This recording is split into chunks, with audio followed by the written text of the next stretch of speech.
1947 ಆ ರಾತ್ರಿ ನಿಜವಾಗ್ಲೂ ಏನಾಗಿತ್ತು?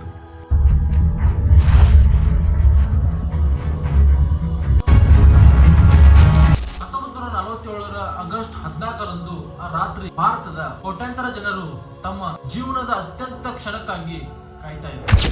ಭಾರತವನ್ನ ಸುಮಾರು 200 ವರ್ಷಗಳ ಕಾಲ ಬ್ರಿಟಿಷರು ಆಳಿದ್ರು.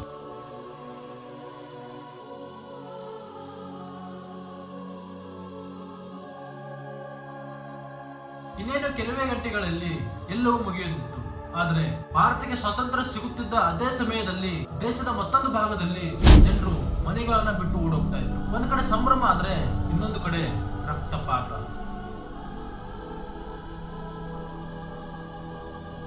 ಹಾಗಾದ್ರೆ 1947 ಆಗಸ್ಟ್ 14ರಂದು ಏನಾಯ್ತು? 200 ವರ್ಷಗಳ ಕಾಲ ಬ್ರಿಟಿಷರ ಆಳ್ವಿಕೆ. 18ನೇ ಶತಮಾನದಿಂದ ಬ್ರಿಟಿಷ್ ಈಸ್ಟ್ ಇಂಡಿಯಾ ಕಂಪನಿ ಭಾರತದಲ್ಲಿ ತನ್ನ ಪ್ರಭಾವವನ್ನು ಹಂಚಿಕೊಳ್ಳಲು ಆರಂಭಿಸಿತ್ತು. ನಂತರ ಬ್ರಿಟಿಷ್ ಸರ್ಕಾರ ನೇರವಾಗಿ ಭಾರತದ ಆಡಳಿತವನ್ನು ತನ್ನ ಕೈಗೆತ್ತಿಕೊಂಡಿತ್ತು. ಭಾರತೀಯರಿಗೆ ಸ್ವಾತಂತ್ರ್ಯ ಬೇಕಿತ್ತು. ಆದರೆ ಆ ಹೋರಾಟದ ಒಂದು ದಿನದಲ್ಲಿ ನಡೆದಿದ್ದೆಲ್ಲ ಅಸಂಖ್ಯಾತ ಹೋರಾಟಗಳು. ಬ್ರಿಟನ್ ಆರ್ಥಿಕವಾಗಿ ಮತ್ತು ರಾಜಕೀಯವಾಗಿ ದುರ್ಬಲವಾಯಿತು. ಭಾರತದಲ್ಲೂ ಸ್ವಾತಂತ್ರ್ಯದ ಬೇಡಿಕೆ ಮತ್ತಷ್ಟು ಹೆಚ್ಚಾಯಿತು. ಭಾರತವನ್ನು ಸ್ವತಂತ್ರಗೊಳಿಸುವ ನಿರ್ಧಾರಕ್ಕೆ ಕೈಗೊಳ್ಳಲಾಯಿತು.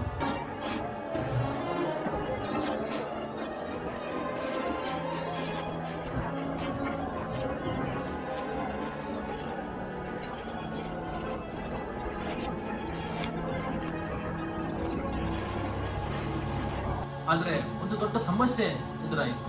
ಭಾರತವನ್ನ ಒಂದೇ ದೇಶ ಆಗಿ ಉಳಿಸಬೇಕಾ ಅಥವಾ ಭಾರತವನ್ನ 2 ರಾಷ್ಟ್ರಗಳಾಗಿ ವಿಭಜನೆ ಮಾಡಬೇಕಾ?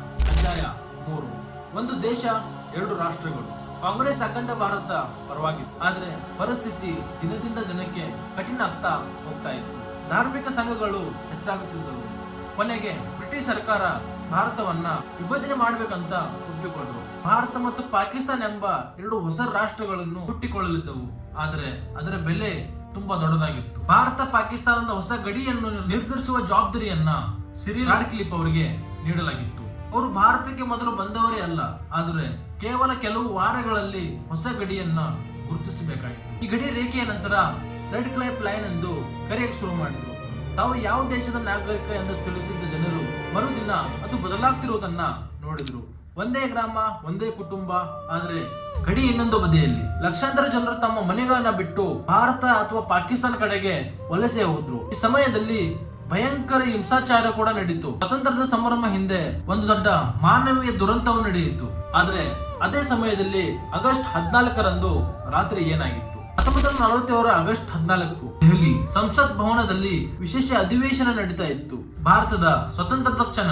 ಜವಾಹರ್ಲಾಲ್ ನೆಹರು ತಮ್ಮ ಪ್ರಸಿದ್ಧ ಭಾಷಣವನ್ನು ನೀಡುತ್ತಾ ಇದ್ರು. ಅವರು ಭಾಷಣದ ಆರಂಭದ ಮಾತುಗಳು ಇತಿಹಾಸದಲ್ಲಿ ಅಮರವಾಗಿದ್ದವು. ಅದು ಕೇವಲ ಒಂದು ಭಾಷಣವಾಗಿರಲಿಲ್ಲ, ಒಂದು ಹೊಸ ದೇಶದ ಘೋಷಣೆ ಆಗಿತ್ತು.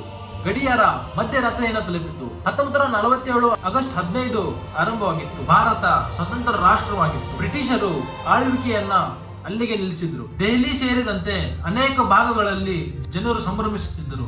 ತ್ರಿವರ್ಣ ಧ್ವಜ ಹಾರಿಸಲಾಗಿತ್ತು. ಜನರು ಬೀದಿಗಳಲ್ಲಿ ಸೇರಿದ್ರು. ಒಂದು ಹೊಸ ಯುಗ ಆರಂಭವಾಗಿತ್ತು.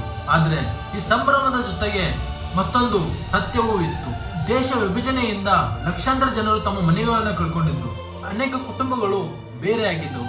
ಹಿಂಸಾಚಾರದಿಂದ ಅಪಾರ ಜೀವಹಾನಿ ಸಂಭವಿಸಿತ್ತು. ಸ್ವಾತಂತ್ರ್ಯ ಸಂತೋಷವನ್ನು ತುಂಬಿತ್ತು, ನೋವನ್ನು ತುಂಬಿತ್ತು. ಇಲ್ಲಿ ಒಂದು ವಿಚಿತ್ರ ಸಂಗತಿ ಇದೆ. ಆ ಟೈಮಲ್ಲಿ ಗಾಂಧೀಜಿಯವರು ಇಲ್ಲಿದ್ರು. ಭಾರತ ಸ್ವತಂತ್ರವಾಗುತ್ತಿದ್ದಾಗ ಮಹಾತ್ಮ ಗಾಂಧೀಜಿ ದೆಹಲಿ ಸಂಭ್ರಮದ ಮಧ್ಯದಲ್ಲಿರಲಿಲ್ಲ. ಅವರು ಕೋಲ್ಕತ್ತಾದಲ್ಲಿದ್ರು. ಅಲ್ಲಿ ನಡೀತಿದ್ದ ಧಾರ್ಮಿಕ ಹಿಂಸಾಚಾರವನ್ನ ನಿಲ್ಲಿಸಲು ಅವರು ಪ್ರಯತ್ನ ಮಾಡ್ತಾ ಇದ್ರು. ಭಾರತ ಸ್ವತಂತ್ರವಾದ ದಿನ ದೇಶದ ರಾಜಧಾನಿಯಲ್ಲಿ ಸಂಭ್ರಮ ನಡೀತಿದ್ದಾಗ ಗಾಂಧೀಜಿ ಶಾಂತವಾಗಿ ಪ್ರಾರ್ಥನೆ ಮತ್ತು ಸಮಾವೇಶಕ್ಕಾಗಿ ಕೆಲಸ ಮಾಡುತ್ತಿದ್ರು. ಅವರ ದೃಷ್ಟಿಯಲ್ಲಿ ಸ್ವಾತಂತ್ರ್ಯ ಎಂದ್ರೆ ಕೇವಲ ಬ್ರಿಟಿಷರು ದೇಶವನ್ನ ಬಿಟ್ಟು ಹೋಗುವುದಾಗಿರಲಿಲ್ಲ, ಜನರು ಶಾಂತಿಯಿಂದ ಬದುಕುವುದೇ ಸ್ವಾತಂತ್ರ್ಯ ಎಂದು ಅನ್ಕೊಂಡಿದ್ರು. 1947 ಆಗಸ್ಟ್ 15 ಇತಿಹಾಸದ ಅತ್ಯಂತ ದೊಡ್ಡ ದಿನಗಳಲ್ಲಿ ಒಂದಾಗಿದೆ. ಒಂದು ಕಡೆ ಬ್ರಿಟಿಷರು 200 ವರ್ಷಗಳ ಕಾಲ ಆಳುತ್ತ ನಮ್ಮನ್ನ ನಿಲ್ಲಿಸಿದ್ರು. ಮತ್ತೊಂದು ಕಡೆ ವಿಭಜನೆ ಆಗಿರುವ ನೋವು. ಸಾಕಷ್ಟು ಕುಟುಂಬಗಳು ಕೂಡ ಬೇರೆಯಾದವು. ಮತ್ತೆ ಹೊಸ ಭಾರತ ಆರಂಭವಾಯಿತು. 1947 ಆಗಸ್ಟ್ 15ರಂದು ನಮಗೆ ಸ್ವಾತಂತ್ರ್ಯ ಸಿಕ್ತು. ಆದ್ರೆ ಆ ಸ್ವಾತಂತ್ರ್ಯದ ಹಿಂದೆ ಅಸಂಖ್ಯಾತ ಜನರ ಹೋರಾಟ, ತ್ಯಾಗ ಮತ್ತು ಕಣ್ಣೀರು ಕೂಡ ಇತ್ತು. ಅದಕ್ಕಾಗಿ ಪ್ರತಿ ಬಾರಿ ನಾವು ತ್ರಿವರ್ಣ ಧ್ವಜವನ್ನ ನೋಡಿದಾಗ ಅದು ಕೇವಲ ಒಂದು ಧ್ವಜವಲ್ಲ, ಅದ್ರ ಹಿಂದೆ ಎಷ್ಟೊಂದು ನೋವುಗಳಿದೆ. ಇವತ್ತಿನ ವಿಡಿಯೋ ಏನಾದರೂ ಇಷ್ಟ ಆಗಿದ್ರೆ ಲೈಕ್ ಮಾಡಿ, ಶೇರ್ ಮಾಡಿ ಮತ್ತು ಸಬ್ಸ್ಕ್ರೈಬ್ ಮಾಡೋದನ್ನ ಮರಿಬೇಡಿ. ಮುಂದಿನ ವಿಡಿಯೋ ಜೊತೆಗೆ ಮತ್ತೆ ಸಿಗ್ತೀನಿ. ಅಲ್ಲಿವರೆಗೂ ಜೈ ಹಿಂದ್.